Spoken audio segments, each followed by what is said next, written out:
I have to say, Amerothi having a unique fighting stance as opposed to everyone else is quite the sight, honestly. And seeing her ditch the shield for the second half of her duel with Orinoga, you just know she's getting all of that fight choreography budget, and I wouldn't mind it one bit.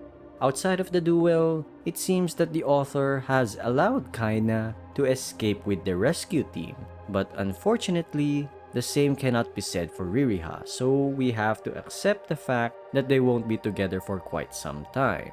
After this, Kaina eventually arrived in Atland, and looking at the country, it's just as beautiful as the other points of interest that we have seen before. And upon meeting Ririha's dad, the king, I gotta admit, the man has that Viking look in him, and to think that one day Kaina would have to get this man's permission should Kaina ever go the route of Mr. Romantic towards Ririha, well, all I can say is good luck to our boy.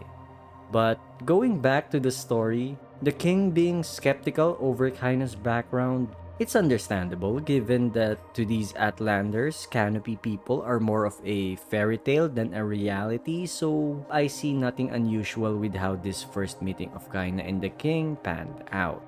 After this, Kaina got a room for some rest, and this is where we meet Ririha's younger brother, Yauna, who did not hesitate to get Kaina with him in an attempt to rescue Ririha in the days to come. And before I end this review, back in episode 1, I theorized that the reason why the orbital spiral trees can move is that their roots are not rooted in the soil and are instead floating in the snow sea. But after today's episode, a tweak needs to be made because Kaina said that the roots are spread out and the trees are connected through these roots. So if that's the case, then the new depiction of their world should look like this, with the roots connecting every orbital spiral tree with their neighboring orbital spiral trees. And looking at it, it does feel like these trees are made to become barriers to whatever external forces that they're trying to keep out, of which we'll probably learn more about in future episodes. And with that said, that's basically it for me for this episode. I thank you all for watching and see you guys in the next episode.